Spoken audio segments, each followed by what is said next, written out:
Энэ номыг бас хамгийн анхны уншигчсан болж байгаа. Энэ та бүхэндээ бас адуу баярыг дахин хүргье.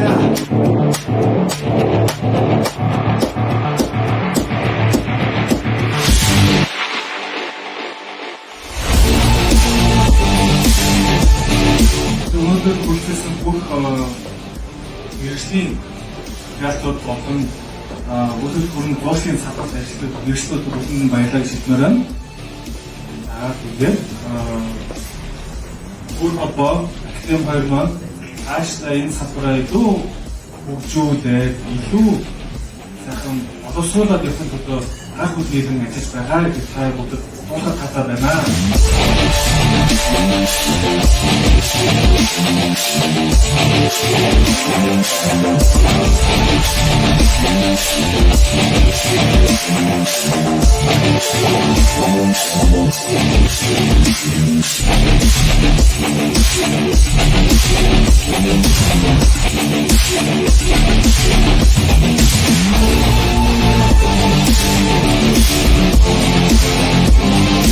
Ховд бол угаасаа хүн төрөлхтний хөгжлийн хамгийн чухал соёлын хөв байдаг. За өнөөдөр бол бид нар бас нэгэн өрмөц ийм одоо анхдагч үйл ажиллагаан дээр бид нар хурж удирсан байна. За өнөөдөр бол энэ үйл хөдлөх хөрөнгийн тоглогчдын одоо орой гэдэг ийм үдшилэг бид нар зохион байгуулж байна л да. Тэгээ манайх бол Монголын үйл хөдлөх хөрөнгө удирдлагын академи. Тэгээ бид нар өнөөдөр нэг 3 чухал үйл ажиллагааг ингээ нэг доор тэмдэглэж байна. Тэгээ хамгийн нэгдүгээр чухал нь бол манайх одоо маш олон экспертүүдтэй хамтраад үйл хөдлөх хөрөнгийн салбарт бас нэгэн шинэ оюуны бүтээл гаргасан байгаа. Яг үйл хөдлөх хөрөнгийн тоглогчдод зориулсан юм гарын авлага гаргачаад энэ номныхон нээлтийн ажиллагааг бас их ёслол хүндэтгэлтэйгээр зохион байгуулах гэж байна. За түүнээс гадна мөн одоо үйл хөдлөх хөрөнгийн салбарт анхны менторшип хөтөлбөрийг бид нар зохион байгуулсан. Тэгээ менторшип хөтөлбөр маань аль биесээр дуусаад өнөөдөр бас төгсөлтийн арга хэмжээнд болж байна. За тэгээ мөн нэг хамгийн чухал ажил нь бол манай академи үйл хөдлөх хөрөнгийн одоо бизнес эрхлэгчдийн гүүр холбоо гэж ийм байгууллага байдаг. Тэгээ энэ гүүр холбоотой бас хамтын ажиллагааны гэрийн гарын үсэг зурсан ийм одоо чухал арга хэмжээ болж байна. За тэгэхээр өнөөдөр бас гайхалтай сайхан үйл ажиллагаа болж байна. Өөрийнхөө яг холбооныхоо талаар бас эзэгчтэй танилцуулъя гэх. За тэгээ. За үйл хөдлөх хөрөнгийн бизнес эрхлэгчдийн гүүр нэгдсэн холбоо гэдэг ийм үйл хөдлөх хөрөнгийн салбарт ажиллаж байгаа залуучуудын нэгдэл байгаамаа. За манай холбоо маань яадаг вэ гэхээр залуучуудтай энэ үйл хөдлөх хөрөнгийн зуршлын салбар маань тусгай шүлтэй болсонтой холбоотой бизнесийг хөгжүүлэхэд, чиглүүлэхэд тусны юм болоход ийм байгуулсан холбоо байна.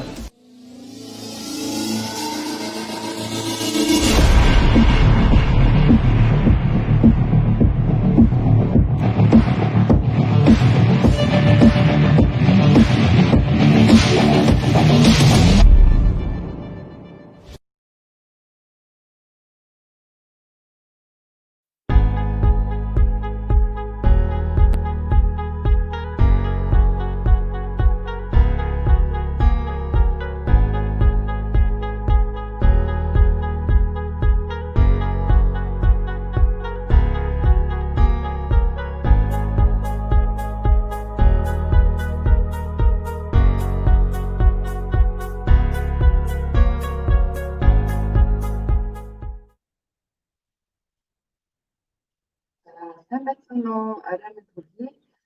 За манай Монголын үйл хөдлөх хөрөнгө удирдлагын академиас зохион байгуулж байгаа 14 хоног тутамд хүрэх гэж байгаа Mental Talk ярилцлага маань ихэд бэлэн болсон байна. Ингээд цаг зав гаргаж биднийг хүлээж суугч байгаа та бүхэндээ бас баярлалаа. Ингээд өнөөдрийнхөө зочныг танилцуулъя гэж бодож байна. Өнөөдрийн маань менторор, зочноор Remax Star Office-ийн брокер эзэмшигч Од Баяр захирал оролцож байна. Ингээд Од Баяр захирал маань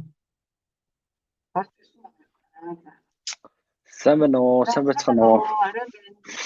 Орой минь. За ер нь үс жоохон яцсан шүү энэ карантин жоох байгаа. Тэгээд үс бол ирчүүдийн хувьд бол том асуудал байна гэж.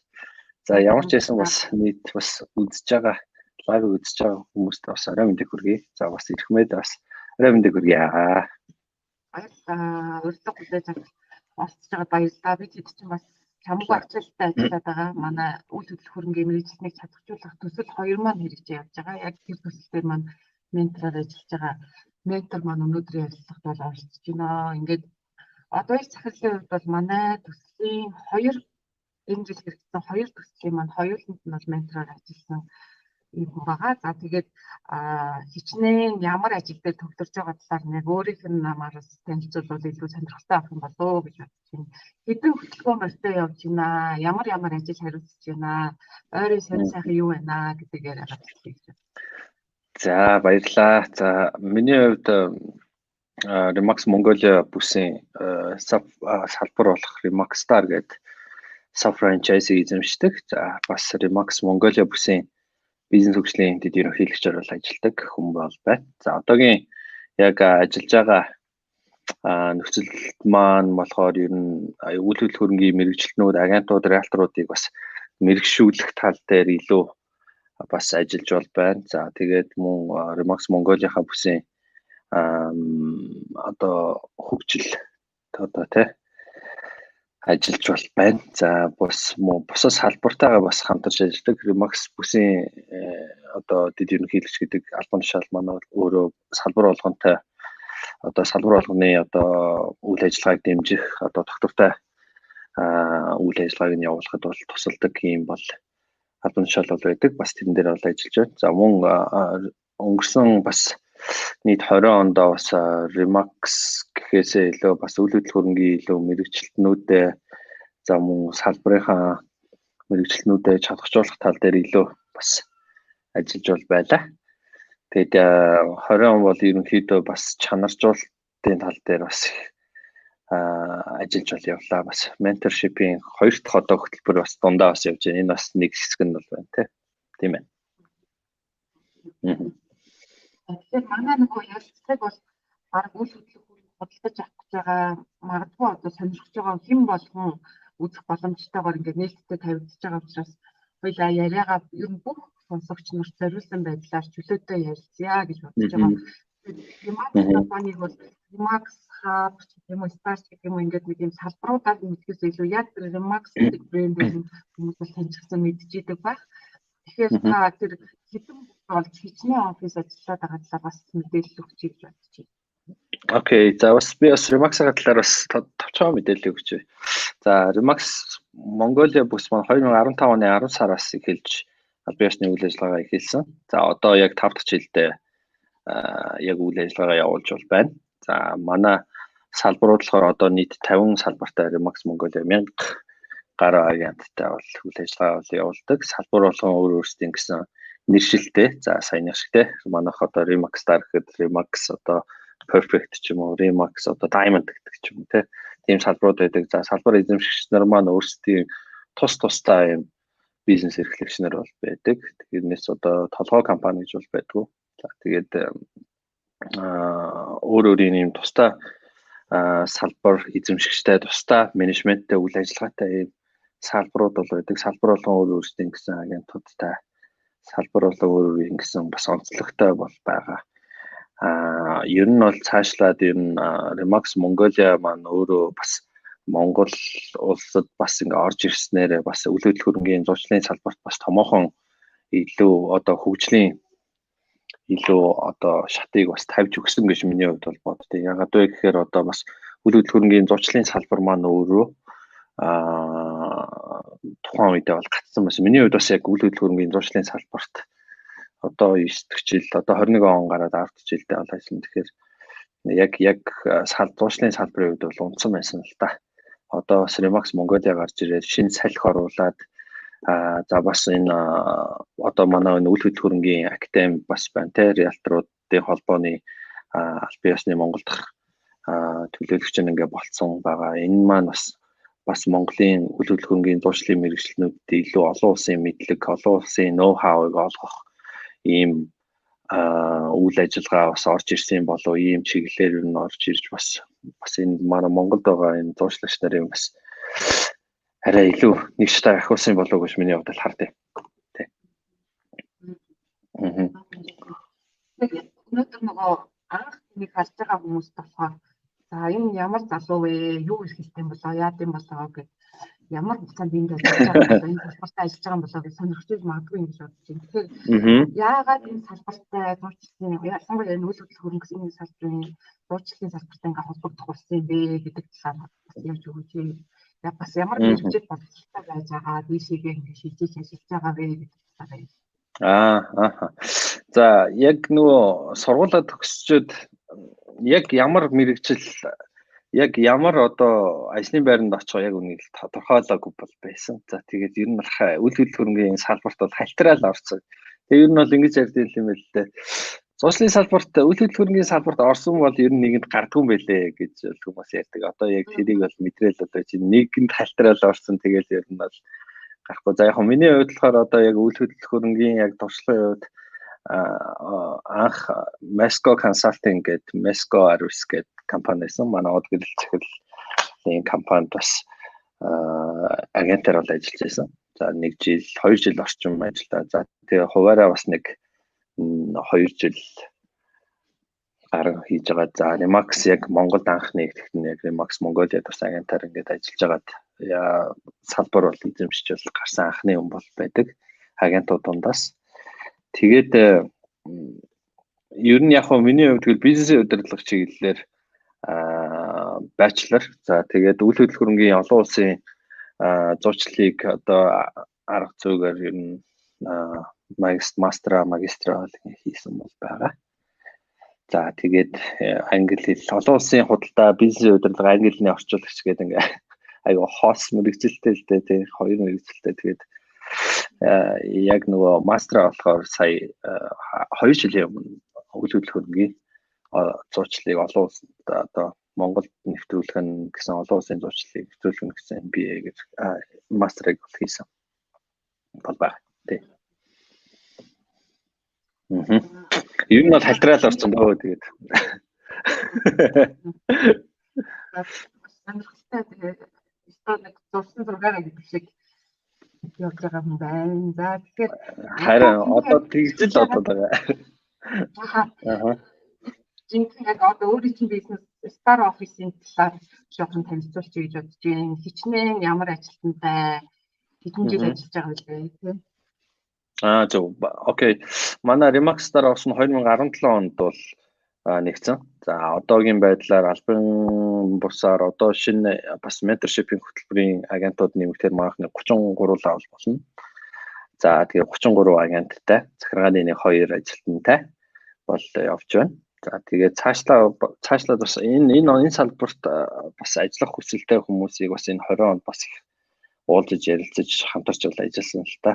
Одоо брокер оффистой нэгдэж үйл хөдлөх хөрөнгөний яг салбарт ажиллах энэ карьерийг нь бас нээж өгсөн. Бас энэ 20 онд бас агентаар ажиллах хүсэлтэй хүмүүстэй маш их хамтарч ажилласан. Энэ 21 онд ч гэсэн цаашдаа юм бол хамтарч ажиллана гэж бол бодож байгаа тийм. Манайх ч одоо 17 онд бол нэгдсэн Remax Mongolia бусын 11 дахь брокер офис гэж бол явдаг. Одоо манайхаас хойш бараг 39 брокер офис бол нэгдсэн байна байна. Тий, одоо ер нь 30 брокер офисуудын тоонд бол орж байгаа. Тий. Одоо нэгдээд одоо 2-3 жил болсон шүү дээ. Айгу хурдан байна.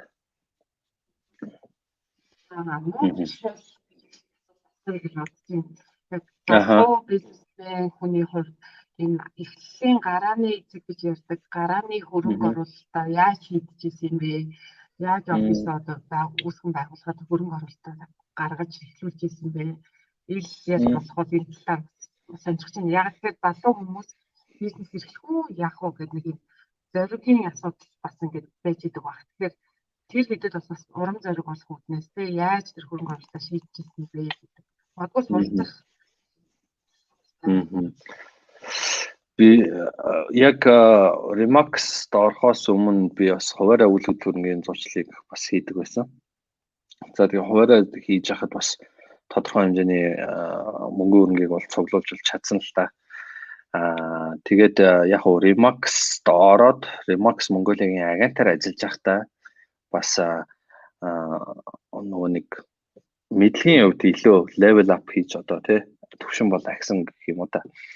Өмнө нь болохоор яг ийм олон улсын чиглэлийн know how ч юм уу тий ийм олон улсын яг энэ мэрэгжлийн үйл хөдлөх хөрөнгөний агент ямар байх хэвээр гэдэг талаар ер нь бол манай одоо Remax орж ирэхээс өмнө юу айгуу тийм ойлголт багтаа байсан баггүй энэ салбарын чинь зүгээр л нэг байр үзүүлдэг юм баг гэж бол боддог гэсэн аа. Ер нь бол Remax Mongolia бас орж ирснээр бас илүү нөгөө нэг сэтгэлгээний хувьд илүү өөрчлөгдсөн гэх юм уу. Ер нь бол тэгж бол явж байсан. Тэгээд яг залуучууд миний үеийн ч юм уу одоо бидний үеийн ер нь залуучууд ер нь бизнес эрхлэхдээ айгуу тийм сэтгэлийн хөдлөлөөр ер нь бол эхэлчих гээд байдаг. Ямар ч эрсдлийг тооцохгүй жишээ нь болох юм байна гэдэг ч юм уу те.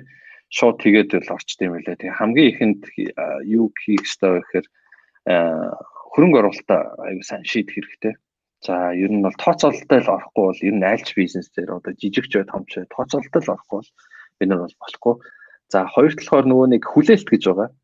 Амар их ашиг олно гэсэн юм амар хүлээлттэй бас ороод ирдэг. Бас яг манай Remax-д ажиллаж байгаа ихэнх залуучууд бас тийм байдаг байхгүй. Сталин гэж ороод ирдэг. Тэгэл одоо яг амьдрал дээр одоо алуулаад тэгэл зааж чадахгүй маань гэл яг гарах тохиолдол бол байдаг. Тэгэхээр хүлээлтийг айгуу тийм баг төвшөнд барьж орох хэрэгтэй. Одоо эрсдэлтэй учирч болно гэсэн юм одоо хөрөнгөө бас айгуу сайн зохицуулаад сэтгэл зүгээ сайн бэлдээд тэрийг одоо айгуу сайн авахгүй бол ихэнх одоо залуучуудын одоо компани байгуулчаад одоо хаалгаа өртөх шалтгаан нь ерөөсөө л нэгт хөрөнгө оруулалтын дутагдал, хоёрт маш их хүлээлттэй орж ирдэг. Бас сэтгэл хөдлөлөөр ингээд ороод ирдэг. Бас энийг бас ягаасаа энийг бас тооцоолж ороосаа гэж миний хувьд бол зөвлөхөр хамгийн чухал юмнууд ер нь бол энэ л байд юм билээ. Тэгээд цаашдаа ер нь тэгээд тооцоол эрсдэл одоо гаргах энэ юмнуудаа маш сайн тооцож байгаа юм орохгүй бол бас бизнес чинь бас дөнгөж эхэлж байгаа бизнес айгүй эмзэг байдаг шүү дээ тийм ээ. Одоо ашиг олох гэж хэцүү дандаа зардлууд гарч ирдэг. Тэгэхээр энэ тал дээр бас манай бизнес хэрэг одоо эрхлэх гээд альва нэг бизнесийг эхлүүлэх гэж байгаа залуучууд байх юм бол энэ дээр анхаарсан зүйтэй авах гэж бол бодож байна. Тийм. Энэ 10-га тийм аа 2020 оны 1 сараас эхлээл ерөөсөө хөрөнгөний мэргэжилтнийг чадахжуулах төсөл буюу одоо яг энэ зүйчлийн салбар дээр анх удаа ашигын бүс зорилготой хэрэгжсэн 2 удаагийн энэ төсөлд оролцоод явж байгаа хүний хувьд энэ төслийн форматын талаар ерөнхийдөө таны санаа бодол ямар байсан бэ? Одоо оны эхэнд эхэлжсэн бол оны сүүлд энэ 2 төслийн одоо үйл явцыг та юу гэж дүгнж харах вэ гэдэг дээр ярилцъя гэж бодож байна. Манайх бол тэгээд зарлаад олон нийт рүү чиглэсэн заргийн хүргээд залуучуудыг цуглуулад яг энэ салбарт чи сонирхож байгаа бол энд хурж ирж энэ одоо төсөлд оролцож болно гэдэг байдлаар зарлаад тэгээд залуучууд маань тэр төсөлд оролцоод 2-3 шатны сонгуул шалгаруулалт орсны дараа бас манай гэрээ нөхцөлийг сонссны дараа энэ төсөлтөөр ингээд ажилладаг байгаа. Тэгээд сургалтуудаа хамрагдаад тэрнээс цаашаа та хэдийн гар дээр ингээд очиж ажиллаж исэн ийм одоо үйл явцаар үргэлжилж байгаа. Тэгэхээр таны дүгнэлт дээр ер нь бид нар хэр сайн ажиллаж ба тий ямар шуухан санаа бодолтой юм хүмүүс хоёр дахь удаага бас ингээ оролцож байгаагийн хувьд бас миний хувьд бас сэтгэл бол өндөр байгаа. Анх удаа бас ийм одоо арга хэмжээ зохиогоод үйл ажиллагааг зохиогоод ингээд зориглоод ингээд явж байгаа нь бас их сайшаалтай. За нөгөө талаас болохоор эндээс ер нь юу харагдсан бэ гэхээр яг үйл хөдлөл хөрөнгөний салбарт ажиллаж байгаа залуучууд айгүй их байгаа юм байна гэдгийг бол анзаарсан. Ер нь сонирхол байгаа. За тэгвэл нөгөө нэг юу н одоо нөгөө нэг сая нөгөө өмнө ярьсан сэдв дээр нөгөө нэг сэтгэл зүй бэлэн биш те санхүүгийн хувьд бас ингээд бэлэн биш байдлууд маш их ер нь бол шинэ орж байгаа хүмүүст маань бол их байна. Тэгээд одоо айгүй их баг зардал гаргаж их ашиг олох одоо тийм зорилгыг бас хүмүүс бас тавьж байна. Тэгэхээр аль болох яг уу мэдээж баг зардлаар их ашиг олох уг нь бол зорилготой л та. Гэхдээ юу ч одоо те зардал гаргахгүйгээр ямар ч ашиг олдгүй гэдэг энэ бизнесийн нэг зарчим байгаа шүү дээ. Тэрийг бас их юм бас амттай байна. За манай одоо хоёр дахь төслийн одоо энэ хүрээнд яг орж ирж байгаа хүмүүс маань илүү бас үйл хөдлөл хөрөнгөний зуучлалын талаар илүү их одоо мэдлэгтэй ингээ болж байна гэж бол ойлгож байна. За өмнө нь бол одоо жишээ нь 2016 7 онд бол хүмүүс бас тийм сайн бас мэддэг байсан. 17 онд бас Remax орж ирээд бас дайггүй сайн мэдлэгтэй үйл хөдлөл хөрөнгөний талаар тодорхой нэг ойлголттой болж авлаа. За тэгээд энэ mentorship хөтөлбөр бас зарлагдаад бүр илүү одоо бэлтгэгдэж явж байгаа энэ мэрэгчлэнүүдийг бас ингээд сонгон шалгаруулж ингээд авч байгаа их сайшаал дээр. Миний хувьд бол одоо 1-5 гэсэн бол 5 л гэсэн үнэлгээтэй шүү дээ. Ягаад гэвэл одоо энэ чинь бас яг энэ хөтөлбөр чинь бас зөндөө зардалтай. Тэгээд дээрэс нь нөгөө нэг залуучуудыг айгүйх нэг талаараа энэ чинь нөгөө нэг ажлын байр зуучлалт бас болчихж байгаа шүү дээ. Энэ чинь яг үйл хөдлөхөөрийн салбарт ингээд бэлтгэжээд одоо дуртай энэ одоо одоо компани руу орж ажиллаж болно гэсэн одоо mentorship нэг хөтөлбөр дээр бол тийм бол байсан шүү дээ тий. За манай mentorship нэг хөтөлбөрөөс манай бас салбарт бол ажиллаж байгаа Одмо гэдэг аягүй мундаг агенттайгаа одоос амжилттай явж байгаа тийм агент бол байгаа. За одоогийн байдлаар mentorship 2-т одоогийн хөтөлбөрт 6 бол байгаа. За тэгээд ямар ч байсан үйл хөдлөхөөрийнхаа талаар сургагдал бэлтгэгдээл бол явж байна да. Тэгээ миний хувьд яг энэ ментор гэдэг юмнаас бас жоохон айгаад байт юм аа. Ягаад гэвэл энэ чинь ментор гэдэг юм чинь бас амар том одоо нэршил учраас миний хувьд одоо энэ одоо хөрснөө үгүй юу гэдэг бас жоохон өөрийгөө бас чамлаад байдیں۔ Яа гэхдээ яг одоо тэгээд хүмүүсийг зааж сургаж чиглүүлж байгаа учраас тэгээд одоо хилэгдээл одоо явж байгаа. Бид тэгээд ментор гэж бол ингээ ярих дургүй. Тэгээ манайхаа ингээ сайхан хоорондоо ингээд ярилцаад явчих гэж юм уу тийм аягаар нь бол явцдаг. Яг манай нөгөө нэг одоо ментинер маань суралцж байгаа оролцож байгаа хүмүүс маань илүү одоо менторл гэдэг тийм багшаа зарим багшаач гэж яг одоо багшаа гэсэн илүү амарч юм шиг санагдаж байна. Тийм биш үү? Хинхнийхэн тулд нэг анхны туршлагууд бол болж явж байгаа зүйл бол их байгаа гэж бодож байна. Тэгээд 10 жилийн туршлага гэдэг бол бас ингээд нэг чамлахгүй хугацаа санагдчихсэн. Тэгээ өөрөө чинь нөгөө анх бүр нөгөө 0-аас 1 гэдэг шиг агентаас эхлээд энэ зэгт хурж ажиллаж байгаа амжилт чинь бидний сонирхол анхаарлыг татчихсан учраас энийг одоо мэдрээр ингээд урьж ажилласан байдаг шүү. Баярлаа. Маш баярлалаа та бүхэндээ. Хаачихаа нэг бүлэг хэсэг рүү орно гэж бодож байна. Ерөнхийдөө би тантай өнөө орой юу ярилцмаар байгаа вэ гэхээр үйл хөдлөх хөрөнгө зурчлалын салбарын хүний нөөцийн асуудлыг олцсон хоёлаа ярмаар байгаа үлдсэн цаг хугацаанд. За үйл хөдлөх хөрөнгө зурчлалын салбар мэдээж хэн тутам хөгжиж байна. Мэргэжилтнүүд нь бойжж байна, сайжрах гэж хичээж байна, явж байна. Гэхдээ ер нь эрс нийлүүлэлтийн хангалтанд тооны хувьд ямар байгаа юм бэ? Тэгээ чанарын үзүүлэлтээр бас ямар байгаа юм бол гэдэг хоёр зүйлийг онцлог. Ер нь бол үйл хөдлөх хөрөнгийн зурчлалын салбарт сая бас компаниудын 20 онд тусгай зөвшөөрөлтэй болж одоо компаниуд маань өөрсдөө зөвхөн зуршил хийх эрхийг одоо авч одоо ажиллаж бол байна. За энэ маань илүү чанар тал руу явуулж байна гэсэн үг. Санхүүгийн зохицол хорооноос бас ингээд тусгай зөвшөөрлийг одоо компаниуд бол өгч байгаа. Тэгэхээр хувь агентууд бол жишээ нь үгтэй одоо хуваараа зурчлал хийдэг байсан хүмүүс ер нь заавал лиценз авч эсвэл заавал тусгай зөвшөөрлөлтөй компанид хариалагдах шаардлагатай болж байгаа юм л да. Тэгээ энэ талаасаа ярих юм бол ер нь бол чанар дээр бас илүү бол байна. За эрэлтийн үед бол бас байна. Маш их бол байна. Сонирхож байгаа залуучууд тэгтээ хийгээд үзье ч юм уу оролдоод үзье гэсэн юм залуучууд бас байгаа боловч яг одоо чиглэлсэн үгүй би яг энэ салбарт одоо орж ажиллана гэсэн юм одоо хүмүүстэй одоо хүний урсгал бас тодорхой хэмжээнд одоо тэр их байгаа сонирхож байгаа хүмүүсийн бас нэг 10-аас нэг 20% нь бол ер нь бол байх шиг байна л та. Тэгэхээр яг ингээд нөгөө юу гэдэг зөвхөн зурчлалын салбарууд маань нөгөө бизнесийнхаа нөгөө загваруудаар бас өөр байна л да. Зарим нь болохоор одоо юу гэдэг зарим компаниуд зуршлагч нараа болохоор яг ажилтан хөтөлбөрийн гэрээ хийгээ те зуршлагч борлуулагч гэж аваад цалинжуулаад за цалин дээр нь скол бонус олгоод ч юм уу те борлуулалтын бонусыг олгоод явж байна. Зарим нь болохоор хамтын ажиллагааны гэрээ хийгээд яг олсон нөгөө нэг амжилттай хийсэн гүйлгээ зурчлалын шимтгэлээс нь хувь олгох юм ашигын хуваалтыг commission split гэж ярьдаг л та. Тэрийг ашигын юм хуваалтыг юм commission based юм цалинтай зуршлын шимтгэл дээр тулгуурсан юм цалин орлоготой ийм тохиолдол бол байна. За яг нөгөө бизнесийнхаа загваруудаас өөр байгаа боловч ерөнхийдөө сонирхож байгаа хүмүүс маань маш их бол байна.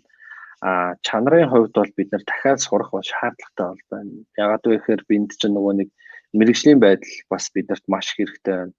Тэгээд дээрээс энэ салбарын хувьд нөгөө нэг ёс зүйн асуудал бол байна. Ёс зүй бас их хэрэгтэй байна. За гуравт маань болохоор хэрэглэгч харилцагч нартай нөгөө нэг дахиад нөгөө нэг education одоо олгох те одоо тэр боловсролыг олгох, үйлчилгээг авах боловсролыг олгох маш хэрэгтэй байна л да. Тэгэхгүй одоо нөгөө манай бас энэ салбарт ажиллаж байгаа ер нь зуучлагч нарыг одоо зүгээр л байр үзүүлдэг, эсвэл дээд мөнгө нэмж зардаг ч юм уу. Одоо яг иймэрхүү ойлголт хүмүүст маш их хэвдэм билээ. Тэгэхээр энийг нь бас хэн зэгцлэх вэ гэхээр ерөөсөө тэр салбарт ажиллаж байгаа фронт буюу одоо урд игнэнд ажиллаж байгаа зуучлагч нар хуваараа бизнес эрхлэгч нар л ерөөсөө энийг бол өөрчлөх бол боломжтой гэж бол би бол харж байгаа.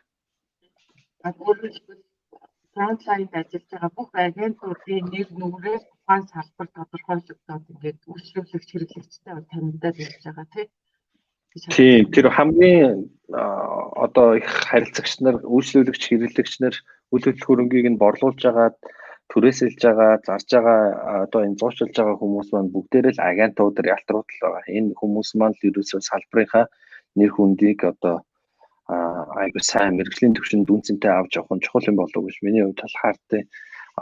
Яг нөө ёс зүйн хувьд бас нэг тодорхой юмнууд алдаа, ёс зүйн хувьд одоо этикгүй юм, бизнес этикгүй юм гаргах тохиолдол бас энэ дунд айгүй их байдаг байхгүй. Одоо зуучлагч нарт маань одоо санал тавих тий. Одоо чи өөрөө одоо зарчих гэрээгүйгээр одоо зарчих хувийг нь чамд ингээд өгч ч юм уу. Яг тийм маягаар их одоо зуучлагч нарыг одоо ёс зүйн хувьд унгаах тохиолдол бас их гараад идэг. Энэ дээр л одоо нөгөө нэг агентуудын нөгөө сэтгэл зүй одоо тэр өөрийнх нь хувь хүний одоо асуудлууд л эндээс бас гарч ирд юм л та тийм. Одоо энэ салбар чинь хууль эрх зүйн баримт бичиг одоо дүрм журмын одоо ингэ цэвэрхэн тоглолт явах те дүрм журмын хэрэгтэй шаардлага бол байх шиг л харагдаж байгаа юм л да. Тэгэхээр яг тэрийг ийм цоорхоогүй хийх дээр одоо бид нарт ойролцоогоор ямар цаг хугацаа шаардлагатай гэж хардаг вэ? Тэг яг хууль журмын хувьд бол ямар ч тийм цоорхоогүй хууль гэж бол мэдээж байхгүй. За ямар ч байсан тодорхой хувьд бол цэгцлэх бол боломжтой. Хуулийн хүрээнд болохоор нэг жил 21 он дуусаад 22 оны ихээр болов гэж миний хувьд бол миний хувьд бодол шүү те. Тийм хүлээлт бол байна. За одоо бол яг тусгай зөвшөөрөл гарснаар тодорхой журмын хүрээнд энэ зуучлагч нар маань зохицуулагдаж бол явж байгаа.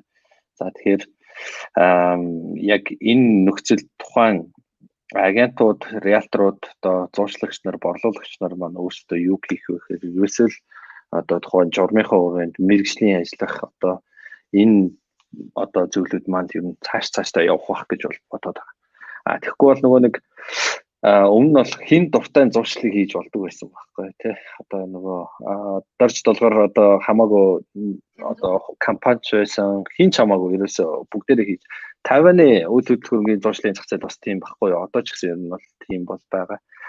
Яг хин дуртай ингээ хийгээд айгүй тийм wild явдаг гэх юм уу. Яг тийм байдаг. Тэгэхээр манай үйл хөдлөх хөрөнгөний зуршлын салбарт маань жоохон ч гэсэн бас ийм зохицуултууд ингээ орж ирж байгаа сайшаалтай бол хэрэг бол байна. Хуулийн хүрээнд одоо агентууд бас нөгөө зуршлын шимтгэлээ авахгүй харилцагч нь өгөхгүй ингээд бас шүүх маргааны асуудлууд бас кейсүүд бол их тохиолддог. Энэ дээр ер нь тухайн одоо иргэний хуулиар л одоохондоо бол зохицуулагдаж байгаа л да. Манай үйл хөдлөх хөрөнгөний зуршлын салбар маань. За тэн дээр нэг ганц хоёрхан заалтаа зуучлал гэж юу вэ? Одоо онцгой зуучлал гэж юу вэ гэсэн л хоёрхан л заалтай тийм. Тэгэхээр тэргээр л одоо зохицуулагдаж байгаа одоохондоо хуулийн хүрээнд. Тийм байна. За энэ хүмүүс бас коммент ингээд доор нь гарч ирж шүү те орой минь гээд гарч ирж байна. Энэ нөгөө лайваас шеэр хийж гэж бодож энэ хүмүүсийнхээ үзэлтийг асуух гэсэн.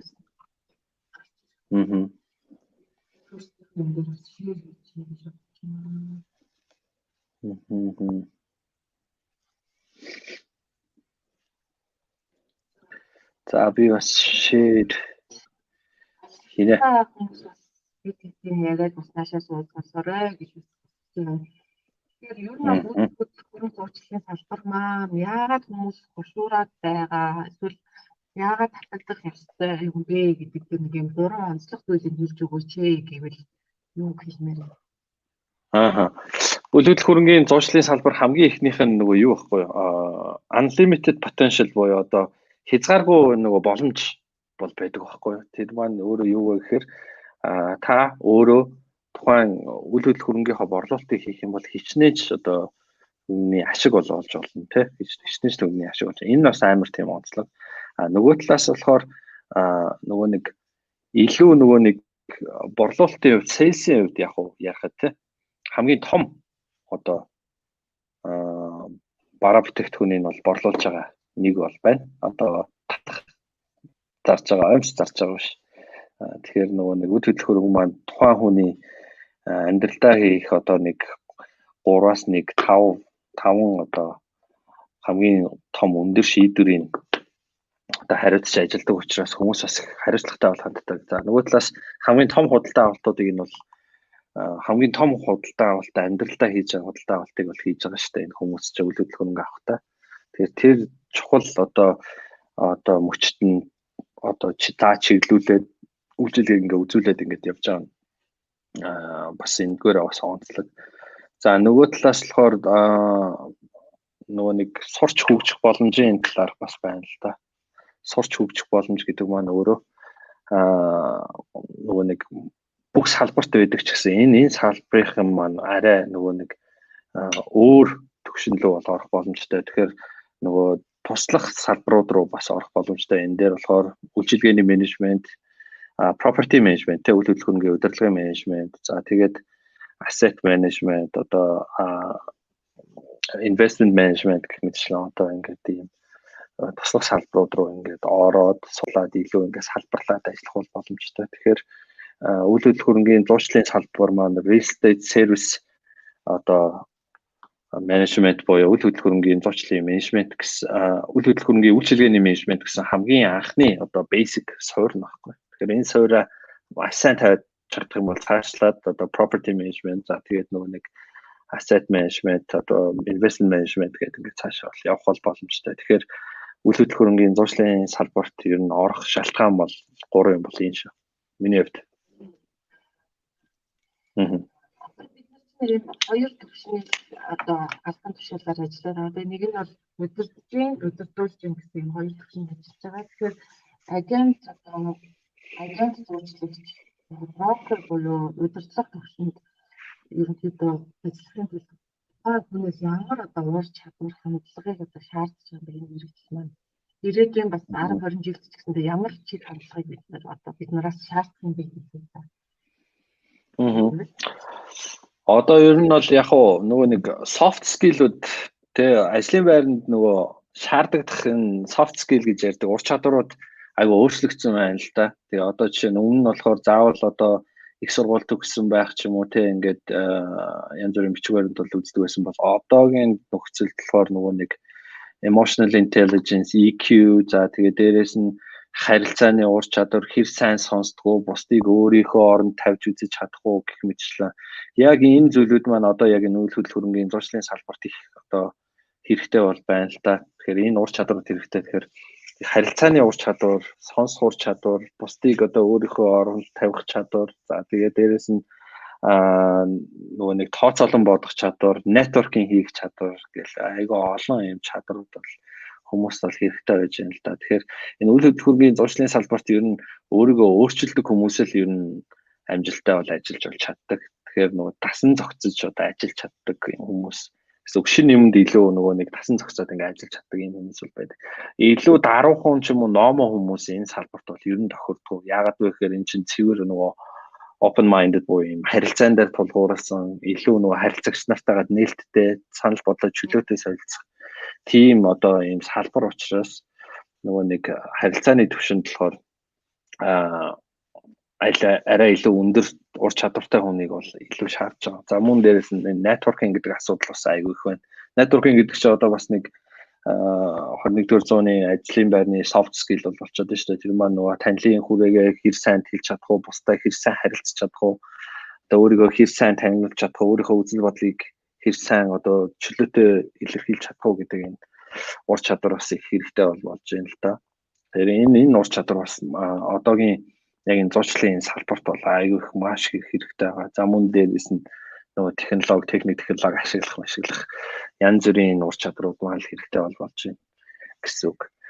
Тэгээд мэдээж одоо олон улсын түвшинд гарч ажиллах бол Монголоос агентуудад бол боломж байгаа. За тэгээд ер нь бас энэ Remax-ийн франчайзаас ч гэсэн олон улсад гарахаар ажиллаж зориод тэрэндээ бэлтгэгдээд явж байгаа агентууд ч гэсэн байгаа. Тэр агентууд маань мэдээж ихний ээлжинд бас ингээ хилээ сайжруулна, хэлний мэдлэгээ сайжруулна тий. За тэгээд цаашлаад айгу олон юм судлах, эдийн засаг, хууль, тэгээд нийгэм, сэтгэл зүй энэ харилцагчийн сэтгэл зүйтэй бас энэ салбар маань холбогддог учраас айгу олон юм судлах шаардлагатай болдог.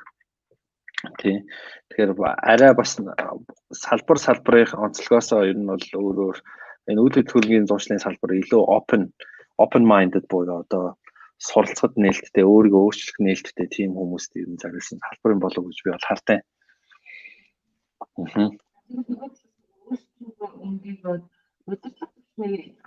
Хүмүүс бас ямар чадвараа бас хөгжүүлэх шаардлагатай байгаа. Эсвэл одоо тэгээд холдож байгаа шаардлагатай байгаа гэсэн юу вэ? Ялангуяа та чинь удирдах байгаа офисууд удирдах байгаа захирлуудаа бас ингээд манлайлаад ерөнхийлөгч хийгээд ажиллаж байгаа шүү дээ бүстэй. Тэгэхээр яг юу анзаарагдаж байна? Тэг ямар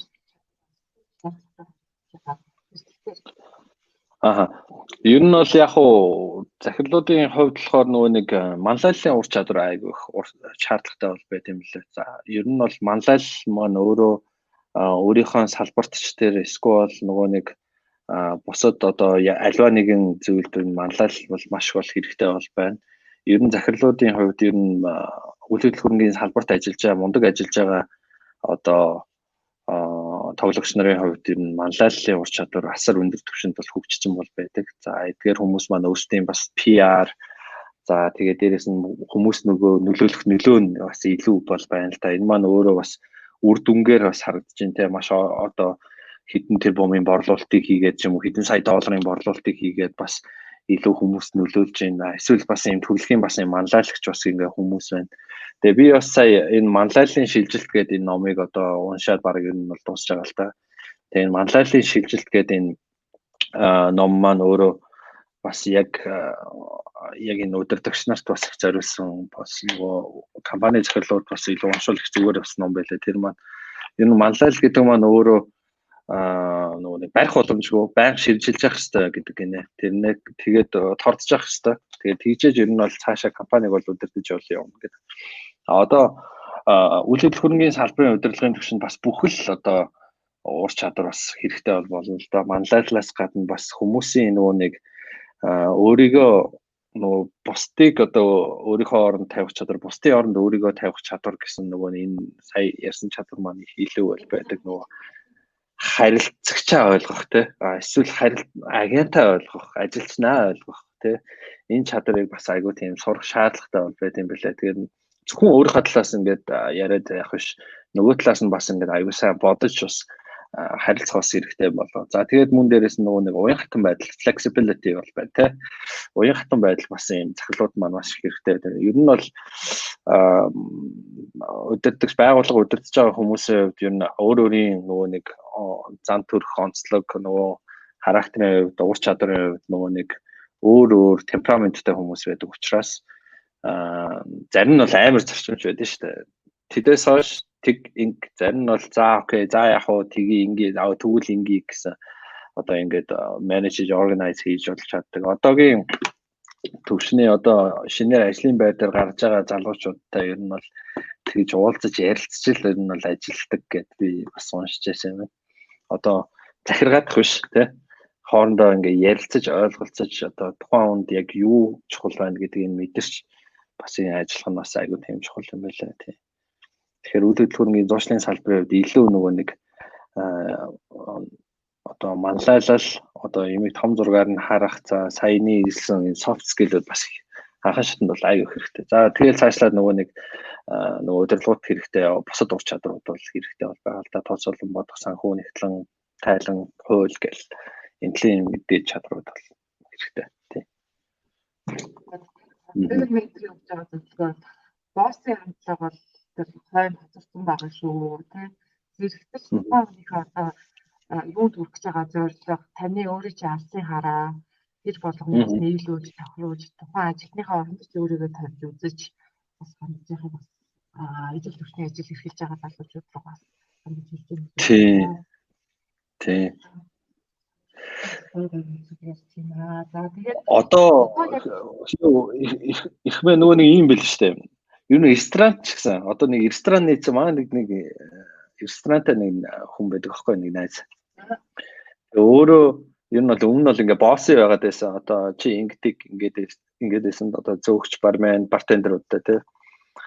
Тэгээ сүүлд болохоор бас ингээд мань хүн өөрчлөгдөд ингээ яасан бэ гэхээр тухайн ажилчдтайгаа бас ингээ аюу сайн ингээ ярилцдаг болсон. Одоо нөгөө нэг юу гэдэг зөөгч нар чи ингээ байнга цогцоо ингээ байд юм байл шүү дээ тий. Тэгэхээр одоо нөгөө нэг суух ч ирэх байхгүй. Тэгэхээр тэр одоо нөгөө нэг менежийг нь одоо яаж тааруулах уу, харилцагч нартай одоо яг яаж үйлчилгээг ингээ үзүүлэх үү, тэр талаар ингээд нөгөө нэг ажилчдаасаа сэтгэлдлийг ингээ сонсоод хоорондоо ингээ ярилцаад цаашдаа ингээд одоо илүү яаж нөгөө нэг бие дамаар ингэж бол яг нөгөө цогцоо байдалтай ажилдаг ажилчнууд ч одоо нөгөө зөөгч, бармен, бартендер, үсчин гэх мэтсэн дандаа ингээд зогсож ажиллаж байдаг. Тэгээ нөгөө хөлний юу лээ ямар судс үлээ. Нөгөө судсны бас ингээд бүдүүрл бас ингээд үүсээд бас ингээд сүулдэ ингээд нас нийцэд явж чадхаа байт юм л шүү дээ. Энэ бол ийм амар хор уршигтай. Тэгэхээр энэ тал дээр ажилласнараа бас нөгөө ажилчид нь илүү нөгөө тогтвортой ажиллах ийм бас гол хөшүүрэг нь болж өгсөн байгаа байхгүй. Тэгэхээр ажилчдтайгаа бас аягүй сайн хоорондоо ингээд ярилцах л ёстой юм байлаа. Тэгээ бас ингээд ярилцдаггүй ажилчид бас байдаг л да. Тэгээ ярилцдаггүй ажилчид одоо байх юм бол одоо тэгэл нээх гэж оролдоно. За тэгээд нэхгүй бол одоо тэгэл үлдээндээ. Тэгэл хов хүн болгон ч өөр шүү дээ тий. Энэ дээр ийм нэмэлтэлж. Австраличтай төслийн манай австраличтай мөн төлбөргүй юм хөтөлбөрүүдэд хамрагдах хэрэгтэй байсан учраас бас нэлээдгүй удаан хугацааны сонгол шалгаруулалт хийсэн, бичгийн болоод ярилцлагын гэх мэтсэн шалгаруулалтууд хийжсэн. Тэгээд манай төслийн бас нэг сонгол шалгаруулалтын нэг онцлог нь бүх менторудаа ингэж ингэж суулгаж агаад 5-5-аар ингэж бүлгээр оруулж ирээд яг тэр 5 хүн хоорондоо өрсөлдөж өөрсдийгөө пич хийж танилцуулж тий менторуудынхаа анхааралд орох байдлаар хэвлээ ярилцлага тооноо. Энэ нэг онцлог нь юу вэ гэхээр энэ бодит кейсүүд өгүүлсэн байхгүй. Одоо энэ нэг үзэг байна. Энэ үзгийг яг биднээс нэг орлуулад авах. Тэгээ би эндээс юу анзаарсан гэхээр нэлээ юм практик хийгээл ах хэрэгтэй хийж ур чадвар юм суудаг тийм мэрэгжлийн онцлог бас байдсан байна да гэж харсан. Манай залуучууд бол яг тэр тухайн нөхцөлд бол маш шуурхай тэрийг одоо өөрсдөө авсан гэж танилцуулах шаардлагатай болсон шүү дээ.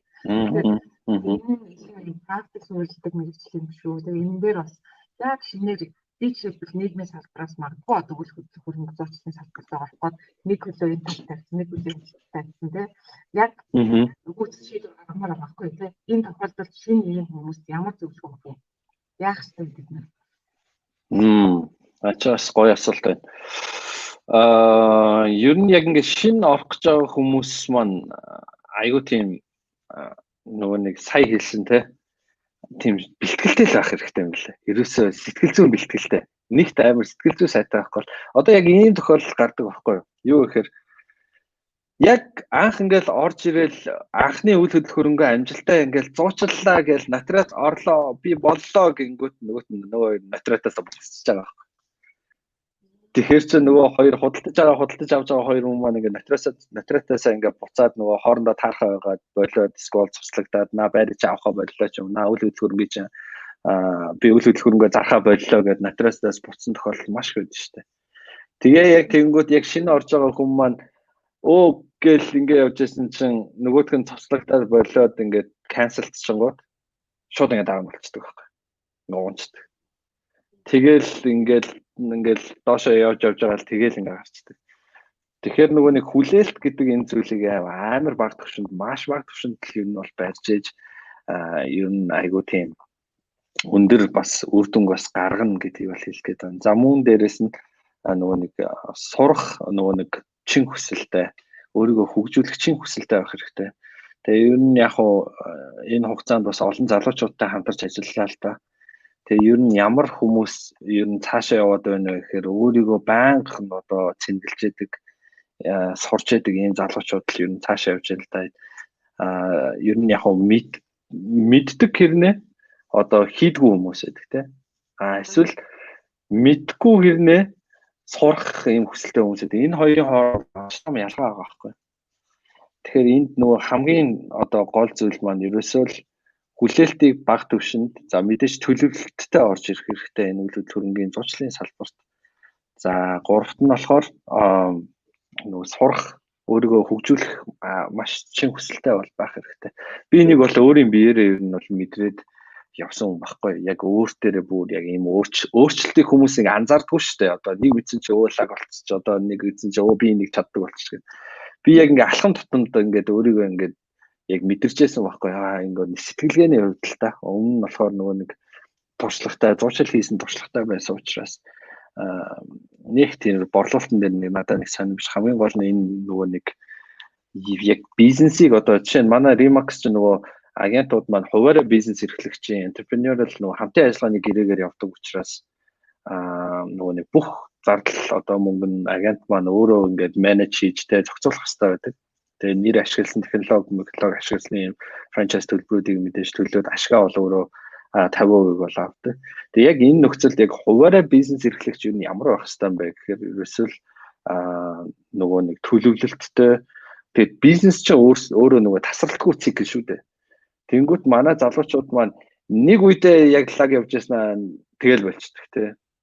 Нэг үедээ лаг явж яснаа болоод ийм байгаа байхгүй. Тэгэхээр нөгөө нэг ийм цикл ч өөрөө нэг алдагдчихад байгаа. Тэгэхээр тасралтгүй одоо нэг суралцах тасралтгүй бизнес чинь эргэж явах хэрэгтэй. Эсвэл одоо манай юун дээр бол гарч ийн л та манай нөгөө нэг агентууд дээр юу гэхээр маш мундаг явж байгаад тэгэл айгууллаг явж байгаагуудаа одоо мөнгө төгрөгч ашигт сан болоод ирэнгүүтээ за амарлаа гэдээ амраад явчихж байгаа байхгүй. Тэгэхээр нөгөө нэг бүх үйл ажиллагаа нь доголдоод зарцаад тэгээд ерөөсөө эргэлтгүй болчихж байгаа байхгүй. Тэгэхээр цаашлаад ер нь яаж ингэж амарсан ч одоо тухайн одоо тэ ашиг нь орж явах үйл ажиллагааны явуулж явах энэ passive income-ыг яаж олж авах уу гэдэг энэ зүйл маань ерөөсөө маш чухал. Тэр тал дээр л миний гол зорилго чинь ер нь бол тэр шүү дээ. Агентуудыг яг ийм өөрсдийн гэсэн ийм passive income-тай одоо passive income гэдэг маань одоо унтчих ч гэсэн мөнгө орж ирэх тийм л зорилготой бүх эйжентүүдтэй хамтарч ажилладаг байхгүй. Тэгэхээр нөгөө нэг шинэ орж байгаа одоо хүмүүс бол байх юм бол хүлээлт болоо энэ өөрийнхөө төлөвлөх санхүүгийн төлөвлөлтүүд за тэгээд гуравт нь нөгөө нэг суралцах нөгөө туртай хүн үү суралцахад би нээлттэй хүн өөрийгөө өөрчилж чаддаг хүн үү гэдэг аюулсаа өөрсдөө асуух хэрэгтэй болоо гэж байна. Тий.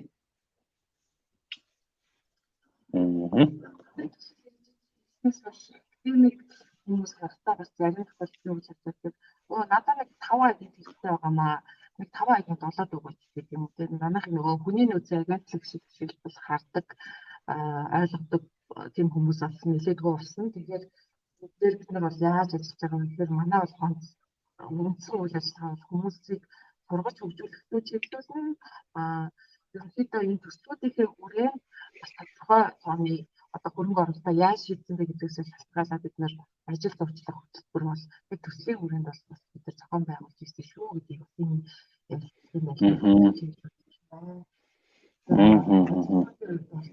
мундаг гэж очоо та бүхэн маань бас Рямихэнда нэг юм их бол үлдээ. Тэгэхээр ямар нэгэн баг тэрэн дээр сайн бүрдчихэж ажил бол амжилттай явах юм болж байгаа. Тэгэхээр та хэдийг бас нийлүүлж байгаа бол татвараа. За тэгээд манайхыг бас хүмүүс ментора яаж сонгосон бэ гэдэг асуултууд жишээлбэл орж ирж байгаа шүү дээ. Тэгэхээр бид нар бол эхний төслийн хувьд бол гадаадын сангаас санхүүжилт авч одоо төсөл бичиж явсан санхүүжилт авч хийсэн учраас менторуудтай хэн амжилттай сайн ажиллаад байна гэдгийг эхний хэлж судалгаа хийж өгч байгаад санал тавих байдлаар анх менторуудаа урьж оролцуулж байсан. Хоёр дахь төслийн хувьд бол за биднэрт одоо хөрөнгө оруулалт ямар нэгэн сан дэмжлэг байхгүй. Энэ тохиолдолд бид нар ажил зурчлах хөтөлбөртэй холбоод магадгүй одоо хүний нөөцөө бүрдүүлэх гэж байгаа компаниудад энэ санал боломжийг олгоод ялангуяа илүү эдэг ёс зүйтэй ажиллаж байгаа офисуудын хувьд бид нар санал тавьж менторудаа ингээд оролцуулсан байж байгаа. Ийм хоёр янзын туршлагаар олон төсөл явж байгаа шүү гэдгийг бас бид хэлцүүлчихье гэж бодож байна. За тэгээд би амар нэгтэй асуултууд бэлтгэсэн. Тэгээд айгүй гол чухлын нэг асуултаар компьютер Зүгээр асуу хариулъя. Хариулж юм уу? Танай байгууллага хүний нөөцөө бүрдүүлэх тал дээр ер нь сүүлийн үед ямар арга гаргацлал ашиглаж байна? Зүгээр зар тавь тийм үү? Найз нөхөд одоо нөгөө нөлөөллийн тойрог нэтворкийн хүрээллээрээ явж байгаа юм уу? Ямар байдлаар ажилтнаа орж байгаа юм бэ? Яаж тэр үйлдэл үүсэж байгаа?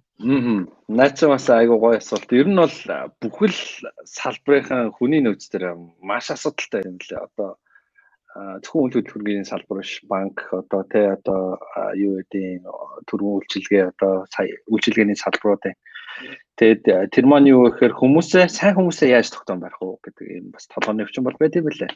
Тэгээ манай салбар маань болохоор шинэ агентуудаа ер нь хаанаас ер нь зар тавьдгүндөө манай салбар маань бусад салбарууд бол яг зар тавьдаг л да. Одоо үйл хөдлөлгөөний зуучлалын одоо мэрэгчлэлтэн болох уу, карьераа эхлүүлмээр байна уу гэх мэтлээс явж байна л да. За миний хувьд яг networking хүрээллээр бас авч байна. За мөн head hunting хийж бол авч байна. За мөн дээрэс нь манай оффист ажиллаж байгаа агентууд бас их уулзуулж байна л да. Ягаад гэвэл нөгөө тэнд яг ажиллаж байгаа агентууд маань илүү нөгөө үр шимийг хүртсэн. За энэ хүн манай энэ найз юу нэг яг энд ажиллах юм бол яг их тохиромжтой одоо хүндээч гэх юм уу. Яг тийм маягаар ер нь хүмүүсийг бол авчирч байна да. Тэгэхээр нэг зар тавьдгүй. Ягаад гэвэл одоо энэ чинь нөгөө зар тавьсаар байгаа энэ чинь нөгөө үнцэнгүй болчихж байгаа байхгүй нөгөө position маань тий. Тэгэхээр илүү нөгөө нэг боломжтой юм хүмүүстэй тусгаалan уулзалт тавлаад уулзаад. Яг магадгүй манай бас компаниар орж ирдэг л дээ. Одоо танад ажлыг яадгүй гэдэг яг мэдээж тэр хүмүүстэй бол ярилцдаг. Хамгийн гол нь нөгөө нэг networking бас их явуулдаг. За одоо яг сүүлийн хугацаанд бол манай бас энэ дотор ажиллаж байгаа манай Remax Star гэх салбарын агентууд бас шинэ хүмүүсийг бас нөгөө санал болгож бас уулзуулж байна. Зарим нь тэнцгэрч хүмүүс байна, зарим нь тэнцгэргүй бол хүмүүс бол байна л та. Тэгэхээр уулзаж ярилцж тэгжэл бол явж байна. Манай офис бол хүмүүс бол бас өөрийнхөө офис бол хамгийн сайн офис гэж хэлэх байх л та. Тэгээ одоо юм бусад манайхаас гадна ийм сайн байгууллагууд байна гэж нэрлэвэл ер нь бас яг манай Remax-аас маш амжилттай явж байгаа салбарууд бол байгаа. Remax Sky гэдэг салбар байна, Remax Platin гэдэг салбар байна. За бусад өөр Remax-аас өөр зуучлалын байгууллагууд миний мэдж байгаагаар бас UA бас сайн явж байгаа шүү байна тий. За мөн AIMM гэдэг юм зуучлалын байгууллагууд бас их сайн явж байгаа юм байлээ. За актив зуучч гэсэн ер нь бол айгүй сайн явж байгаа юм лээ. Тэгэхээр эдгээр байгууллагууд бас сайн, удирдагч нар нь бас мундаг залуучууд байгаа. За ер нь заримаас нь суралцж ийн, заримд нь сурагчж явж байсан тийм хүмүүс бол байгаа. Тэгэхээр хамт бас ингээд нэг тогоонд хэдүүлээ бас ингээд орсон юм чинь бид нар бас нөгөө нэг энэ салбарынхаа яг мэрэгжлийн байдал үн цэнийг нь аюу сайн хадгалж явахын тулд бид нар бол явахыг бол хичээж байна. Одоо нөгөө нэг тодорхой хүрээнд хамтарч ажиллаж байгаа одоо үйл хөдлөлийн компаниуд маань өөрсдөө өөрсдийн гэсэн нөгөө онцлогийг харуулсан нөгөө PR-уудыг маш их бол хийдэг. Жишээ нь одоо манай Remax Mongolia салбарын Remax Sky гэх хамгийн том одоо брокер офис хамгийн олон агенттай гэх мэтлээ.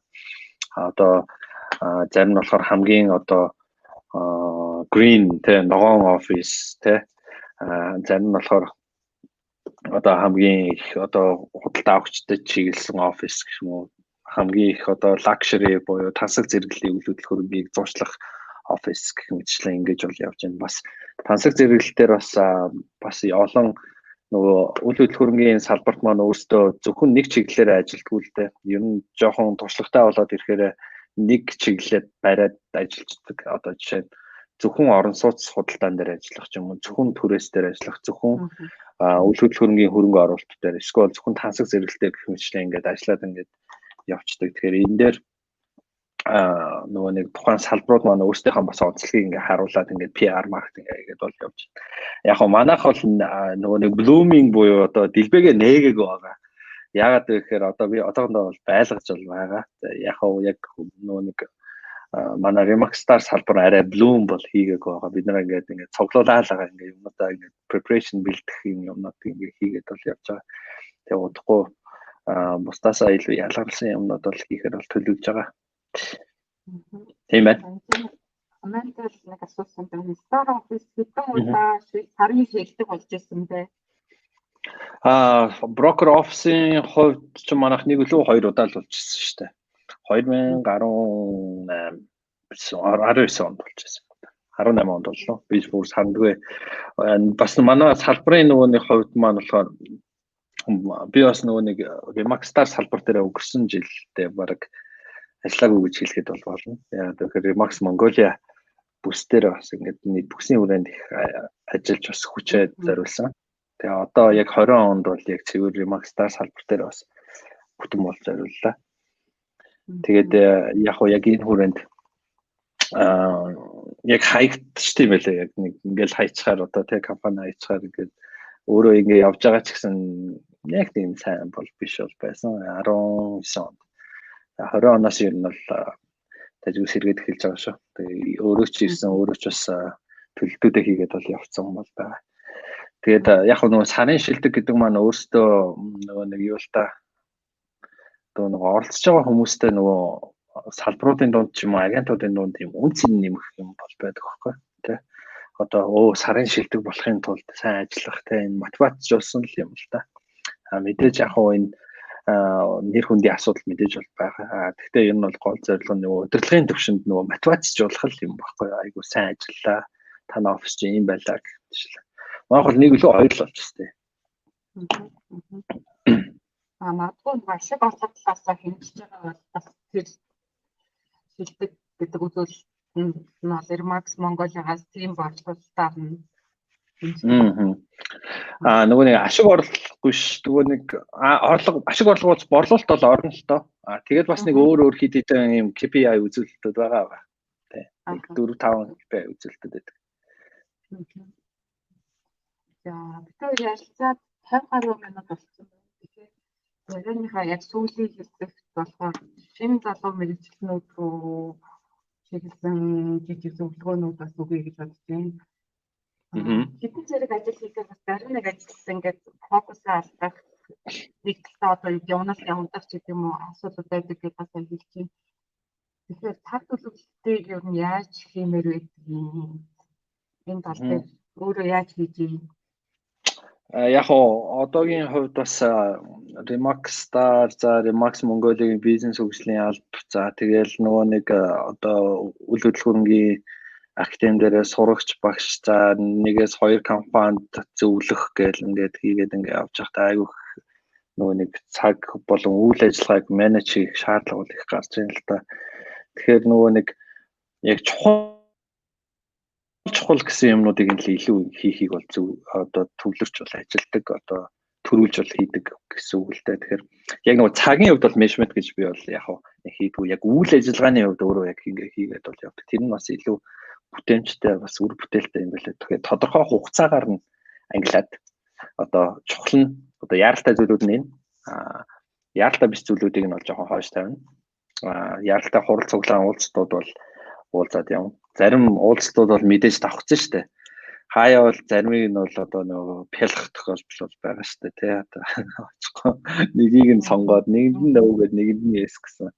Тэгээ чухал зүйлүүд л оролцож одоо явахыг бол бодож байна. За миний хувьд энэ юу коммент юмнуудыг харахгүй бол байгаа шүү. Дараа нь л одоо харъя. Би өмнөөс ч хараад бас зарим асуудлуудыг асууж өгöd байгаа шүү. За баярлаа. Тэгээд бас энэ бол нийтийн орон зай бид хэд хүмүүст зориулсан гоё мэдээлэл өгөх эерэг өөдрөг ажил зохион байгуулагдаж байна. Тэгэхээр хувь хүмүүстэй маань холбоотой субъектив юм жоохон бичихгүй баярлалаа шүү. Ягаад тэгэхээр энэ бол үйл хөдлөлийн зочлын салбарыг сонирхож байгаа хэн бүхэнд зориулсан энэ залуучуудад зориулсан орон зай шүү. Тэгээд бас хүмүүс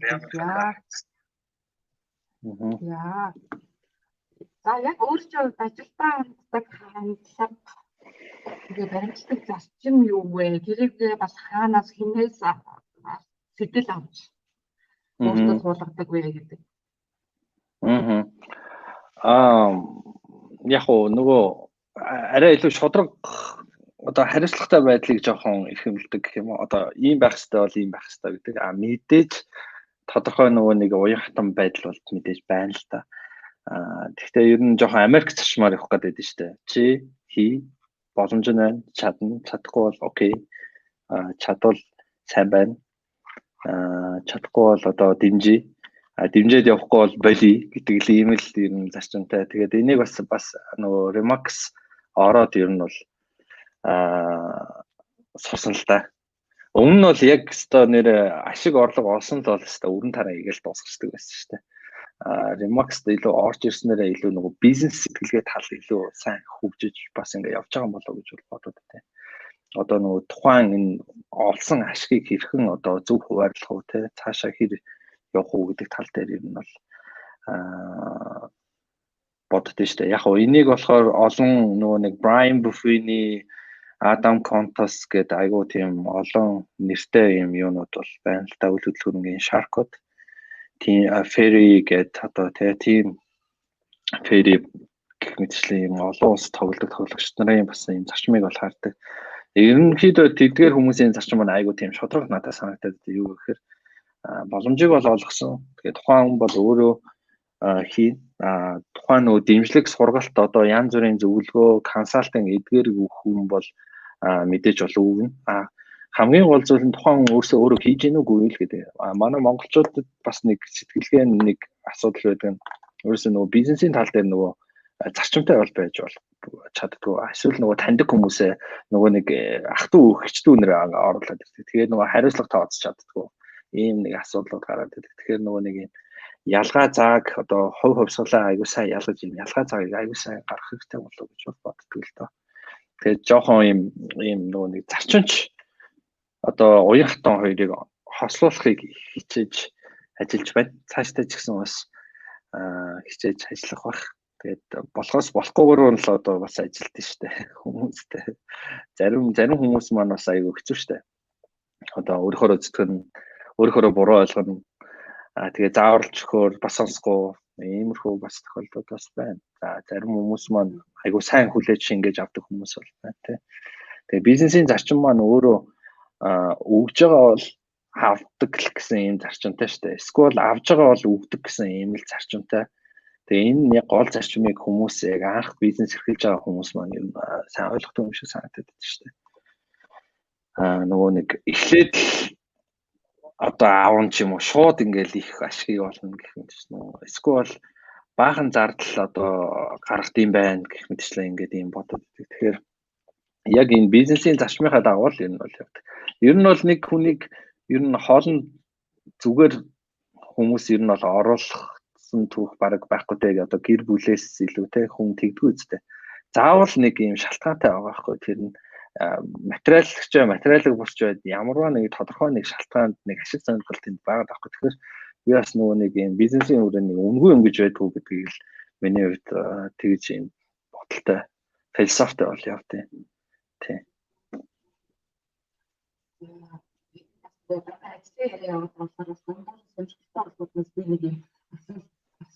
Ментордасаа. Үүнээс өмнө хинээс жижиггүй хамгийн өөртөө итгэлтэй хийж чаддаг юм чи юу вэ гэж асууж байгаа. Хамгийн өөртөө итгэлтэй хийж чаддаг аа. Юу спорт урлаг аль нь вэ? Би ч спорт жоохон орлогтой шүү дээ. Сакс тоглодог гэсэн. Тэгээд сакс тоглож чаддаг шүү дээ. Тийм. Ер нь бол нөгөө сакс сайн тоглодог юм. Өмнө нас шатар тоглодог байсан. Тэгээд шатар бас тоглож чадна. Гэхдээ яг нөгөө шатар чинь нөгөө нэг хүмүүст харагдах байдлаараа нөгөө оюуны спорт учраас ойлгохгүй учраас сакс бол арай дээр байх гэж бодож байна. Хүмүүсийнхээ дуулч бол нэг тийм сайн чадахгүй. Спортын үед бас сакс л бол тийм байна. Тийм. Бас бүжгэлдэг байсан. Одоо би ч нөгөө нэг найрамдал цусланд багш байсан учраас бас жоохон бүжгэлдэг. Одоо ч байх уу. Тий. нэлээд баг залуугаас ирсэн юм байна шүү дээ. Найрамчлсан ажиллаж ирсэн гэхээр тийм. Оо тий, найрамдалт заслангийн бүлгийн удирдагчаар, заслангийн багшаар хоёрт багтаа ажиллаж байсан. Тэгээд бас их нөгөө нээж өгсөн гэх юм уу? Тэр одоо ажил маань илүү хүмүүстэй, хүүхдүүдтэй яаж харьцах уу гэдэг тал дээр илүү нээж өгсөн. Тэгээд тэнд бас ер нь ажилласнараа бас айгүй олон сайхан дурсамжийг бас бүтээсэн. Тийм ээ.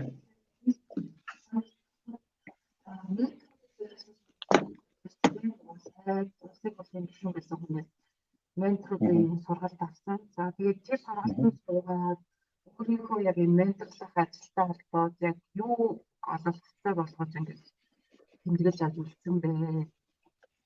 Аха. Зохиогч оюун гэрлэгчээс нэг л зүйлийг ойлгосон. Тухайн энэ нөгөө нэг ажиллаж байгаа яг гол нөгөө нэг эцсийн зорилго чи юу юм бэ? Тэр хийсэн бүтээсэн юм чинь дараа нь одоо нөгөө нэг ямар хүнд ямар үр нөлөө үзүүлэх юм бэ гэдгийг л аягүй сайн ойлгож авсан л да. Тэгээ би ер нь ингээд яг ингээд хальт ингээд сонсоод байх юм бол бүгдийнх нь л мэддэг зүйл байгаа байхгүй тий. Тэгвэл тэнд нэг гол нөгөө нэг философийнхоо дагуу яг нэг ажиллаж гин үү гэдгийг одоо жишээ нь миний гол философи маань өөрөө энэ эйжентүүдийг риэлторуудыг одоо passive incomeтай болгох гэсэн юм гол зорилготой ажиллаж байгаа шүү дээ. Нөгөө философийнхоо хувьд аягүй сайн ажиллаж байна. Энээс цаашлаад нөгөө нэг үйлдэлүүд нь илүү сайн гарч бол явна шүү дээ, тий.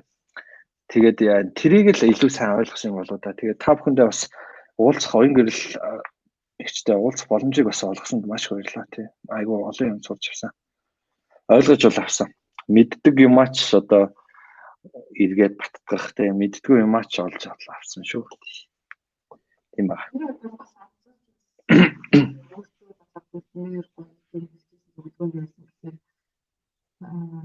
Цалингүй нэг өдөр байж болно, 2 өдөр байж болно. Ажил хөдөлмөр эрхлэхгүй нэг өдөр өнгөрөн гэдэг бол залуу хүний хувьд анхаарах хэрэгтэй асуудал шүү гэж хэлсэн нь бол аягүй сайн. Тий. Ингэж авч үлдмээр тийм ойлгосон. Харин тийм тэр нөгөө нэг ажилгүй байж болохгүй тий. Нөгөө нэг цалингүй байж болно, хөдөлмөр хийхгүй байж болохгүй гэдэг байгаа тий. Тийм. Тэгээд энэ бас манай Remax-д ажилладаг агентууд хэлмээр л үг санагдсан. Цалингүй байж болно, хөдөлмөрлөхгүй байж болохгүй гэдгийг л ер нь бас манай Remax-ийн агентууд ч өөрсдөө нөгөө суур цалин байхгүй, commission based учраас хөдөлмөрлөхгүй л байж болохгүй шүү гэдгийг бас аягүй сайн хэлмээр бол санагдсан. Тэр бас айгүй тийм гоё үлдсэн болов уу байна. Сүүлийн мэргэжлийнхаа салбартаа ямар одоо мэдээллийн сувгийг ашиглаж гин, хэнийг дагж гин, юу сонсож гин, юу үзэж харж гин. За карантины үед яг хуу номнуудаа бас ингээд дуусгаж бол байна. За investment properties гэдэг би айл 2018 онд авсан ном уншиж амжихгүй яваал байсан. Одоо тийшээ бол орох гэж байна. Сая бас манлайлалын шилжилт гэдэг ном дуусглаа.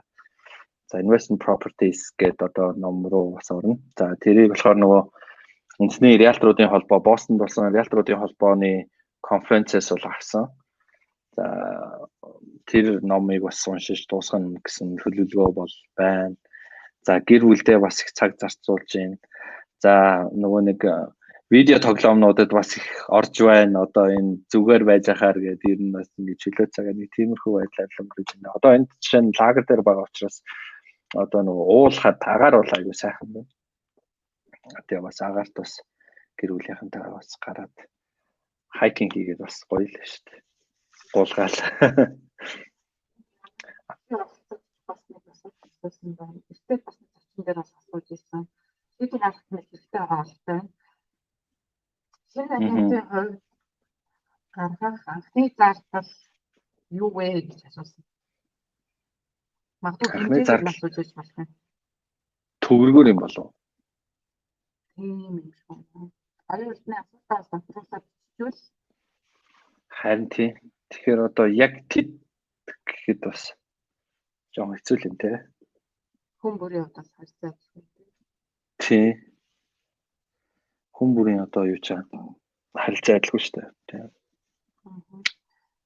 би бол асуусан асуултуудаа ерөнхийдөө бүгднийг асуулаа. Тэгээд өөрөө бас манай байгууллагын реалтер гэж явдаг. Тэр реалтер гэдэг ойлголтыг 90 онд олон нийтэд илүү таниулах чиглэл дээр манай байгууллага ажиллана гэсэн төлөвлөгөөтэй байгаа. Тэгэхээр реалтруудын талаар бас жоохон тодруулаад өөрөө энэ бүлэгт хамаарагдаж явдгийн хувьд ямар конференц сургуулиуд оролцож байна? Ер нь үндэсний реалтруудын холбоо буюу NAR-ын хувьд одоо 100 гаруй жилийн түүхтэй 1.3 сая гишүүнтэй ийм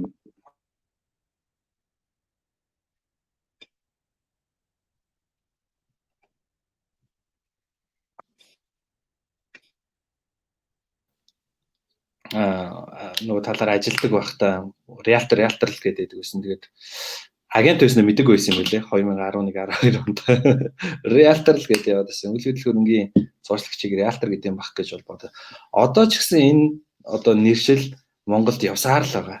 Одоо энийг бас ер нь зэгслэх бол хэрэгтэй л гэж бодож байна. Ямар хүнийг реалтер вэ гэхээр NAR буюу үндэсний реалтеруудын холбоо Америк төвтэй, Чикаго төвтэй энэ холбооны гишүүн болсноор реалтер гэсэн цолыг эзэмшдэг. За реалтер төв маань реалтерын холбоонд ямар хүмүүс байдаг вэ гэхээр зуршлагч нар, үйл хөдлөх хөрөнгийн менежерүүд, хөрөнгө оруулагч нар, за ингээд үйл хөдлөх хөрөнгөтэй холбоотой байна.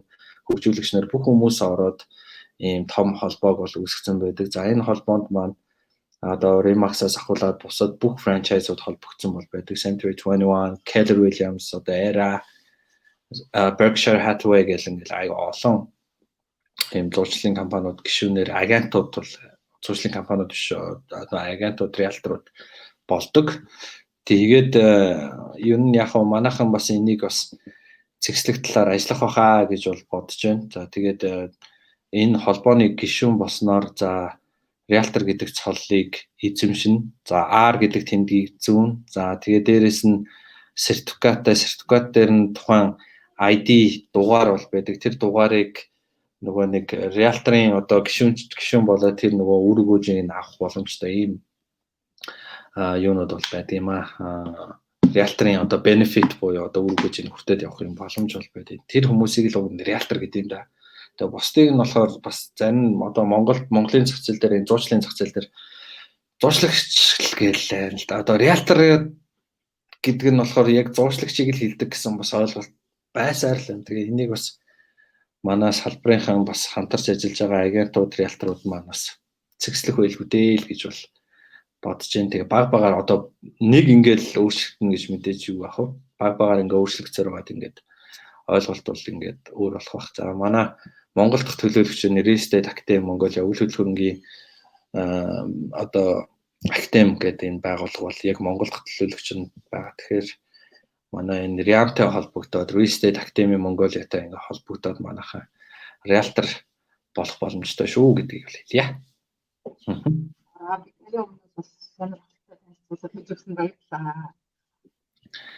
За миний нөгөө нэг чихвчний цэник дуусаад баг шиг байна. Эрхмээгийн дуу.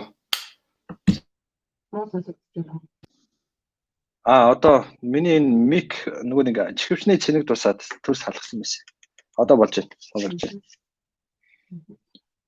Хоёрын ярилцлага бол ерөнхийдөө болж байна. Тэгээд хоёулаа бусад салбарынхаа бас урам зориг бүхүүднээс гой сайхан ормын өөдрөг тийм үзэл санаа шингээсэн гой үг хэлээд өнөөдрийнхээ ярилцлагыг дуусгая гэж бодож байна.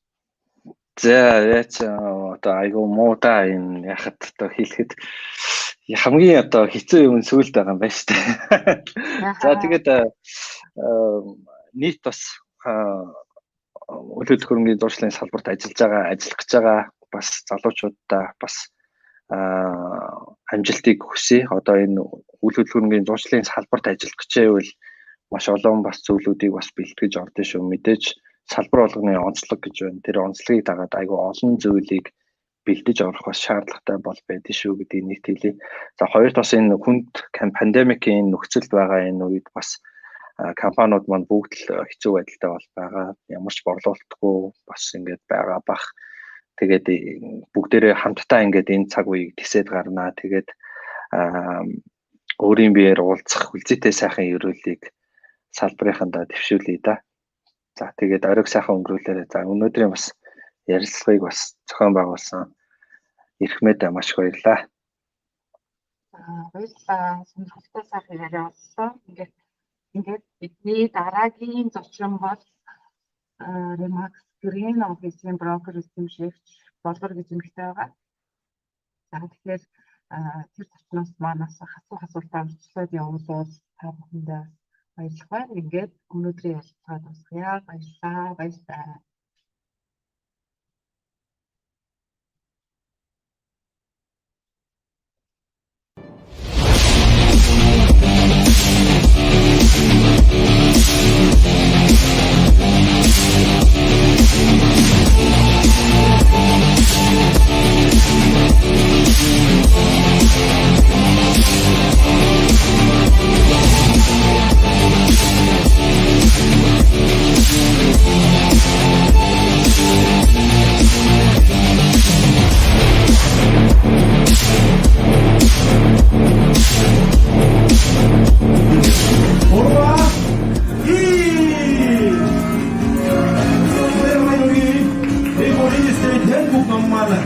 Энэ цаг үеийн амжилттай хөшгөөнээд энэ номыг бас хамгийн анхны уншигчсан болж байгаа. Эхэн та бүхэндээ бас наруу баярыг дахин хүргье.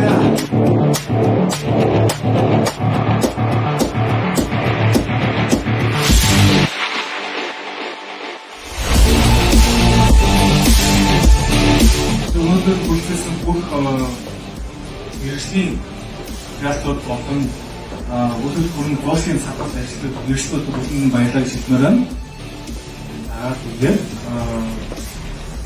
бүр холбоо академи хоёр маань цаашдаа энэ салбараа илүү хөгжүүлээд илүү сайхан боловсруулаад явахын тулд анх үеийн ажиллаж байгаа гэж та бүхэнд тунхаг татаад байна.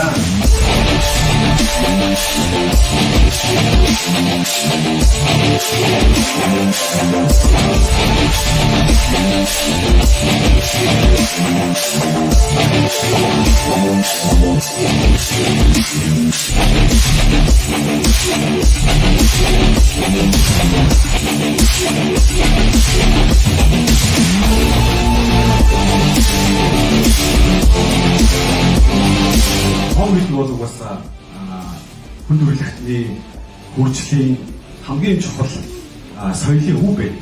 За өнөөдөр бол бид нар бас нэгэн өвмөц ийм одоо анхдагч үйл ажиллагаан дээр бид нар хурж удирсан байна. За өнөөдөр бол энэ үйл хөдлөх хөрөнгийн тоглогчдын одоо орой гэдэг нэг юм үдшилэг бид нэр зохион байгуулж байна л да. Тэгээ манайх бол Монголын үйл хөдлөх хөрөнгө удирдлагын академи. Тэгээ бид нар өнөөдөр нэг 3 чухал үйл ажиллагааг ингээ нэг доор тэмдэглэж байна. Тэгээ хамгийн нэгдүгээр чухал нь бол манайх одоо маш олон экспертүүдтэй хамтраад үйл хөдлөх хөрөнгийн салбарт бас нэгэн шинэ оюуны бүтээл гаргасан байгаа. Яг үйл хөдлөх хөрөнгийн тоглогчдод зориулсан юм гарын авлага гаргачаад энэ номныхон нээлттэй ажиллагааг бас их ёслол хүндэтгэлтэйгээр зохион байгуулах гэж байна. За түүнээс гадна мөн одоо үйл хөдлөх хөрөнгийн салбарт анхны менторшип хөтөлбөрийг бид нар зохион байгуулсан. Тэгээ менторшип хөтөлбөр маань аль биесээр дуусаад өнөөдөр бас төгсөлтийн арга хэмжээнд болж байна. За тэгээ мөн нэг хамгийн чухал ажил нь бол манай академи үйл хөдлөх хөрөнгийн одоо бизнес эрхлэгчдийн гүүр холбоо гэж ийм байгууллага байдаг. Тэгээ энэ гүүр холбоотой бас хамтын ажиллагааны гэрээнд гарын үсэг зурсан ийм одоо чухал арга хэмжээ болж байна. За тэгэхээр өнөөдөр бас гайхалтай сайхан үйл ажиллагаа болж байна. Өөрийнхөө яг холбооныхоо талаар бас эзэгчтэй танилцуулъя гэх. За тэгээ. За үйл хөдлөх хөрөнгийн бизнес эрхлэгчдийн гүүр нэгдсэн холбоо гэдэг ийм үйл хөдлөх хөрөнгийн салбарт ажиллаж байгаа залуучуудын нэгдэл байгаамаа.